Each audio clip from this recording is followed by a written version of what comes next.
Okay, I've ranted enough about the bullshit that's going on with me. I just want to give a little story. I had mentioned how sick I was. I literally was on my deathbed. I was paralyzed. Um, and I want to back up that illness began after I was bit by a tick in 15.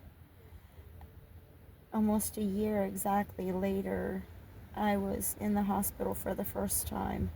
I had had a series of strokes. I was diagnosed with 3 forms of lupus, Lou Gehrig's disease, ALS, same thing. Um, and at that time, I had already been a year into researching how a tick bite can affect you on the real, not what the crap CDC tells you about it. Um, and I researched doctors that's actually been treating it holistically for since the 70s.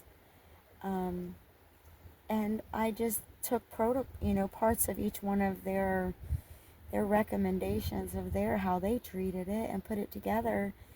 And within a year, I mean, I came out of the hospital, I was like on like 15 prescriptions. That is insane. Insane. Plus a blood thinning injection. In a year's time, I had gotten myself off of all of them but the blood thinner. And to tell you the truth about what warfarin is, your blood thinners, that literally is rat poisoning. I'm not joking. That's what it does to a rat, is it thins their blood so much that they basically bleed out in their brain. That's why you have to be so careful when you use it. But I had gotten myself off of all of them medications, and I was healthier than I had been, and probably healthier than I was when I was 15. Was doing amazing, and then I had gotten bit again, and that just blew everything up, because once you get these infections, they're very, very, very difficult to completely eradicate.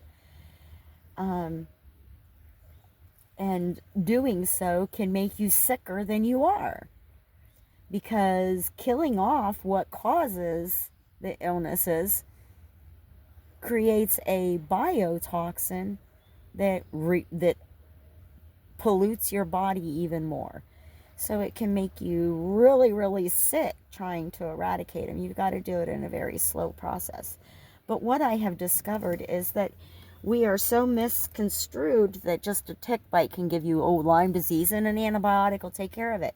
But that's the problem too, that these infections are not bacterial. Yes, you do get a bacterial infection, but the root underneath the infection is parasitical. And the problem is we can't even get doctors to test us for parasites, much less treat us for them. They're parasitical, and it's not just one. Call from potential spam. It's not just one parasite that you can get from a bite. And it's not just a tick, it's any bug that bites you will give you a parasitical infection. How many of us in this country area have been bitten by ticks and bugs since we were children?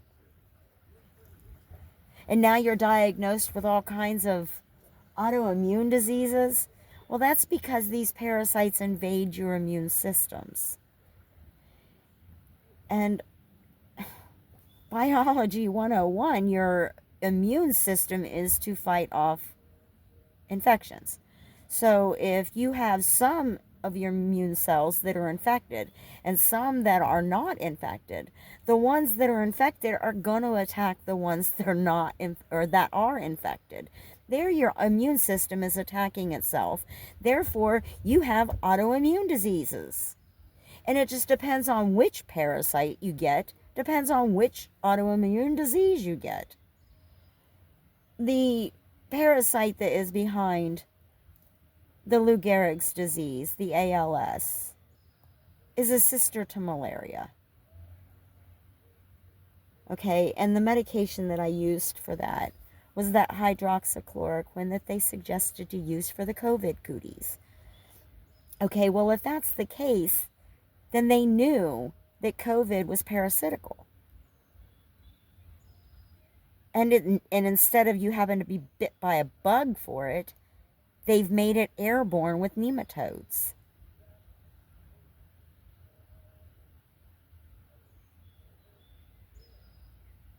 We are so duped by the medical industry and too trusting.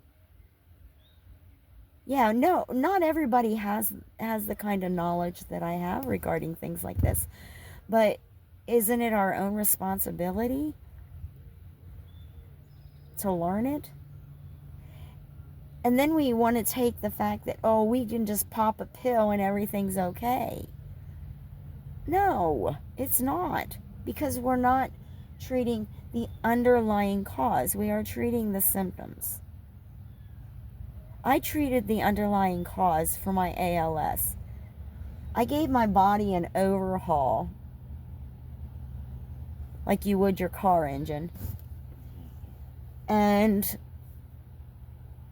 I'm healthier than I have ever been in my life.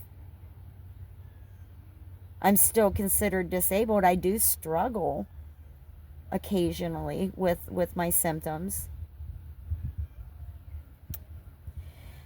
But from paralyzed to now, and I had a near-death experience at that time too.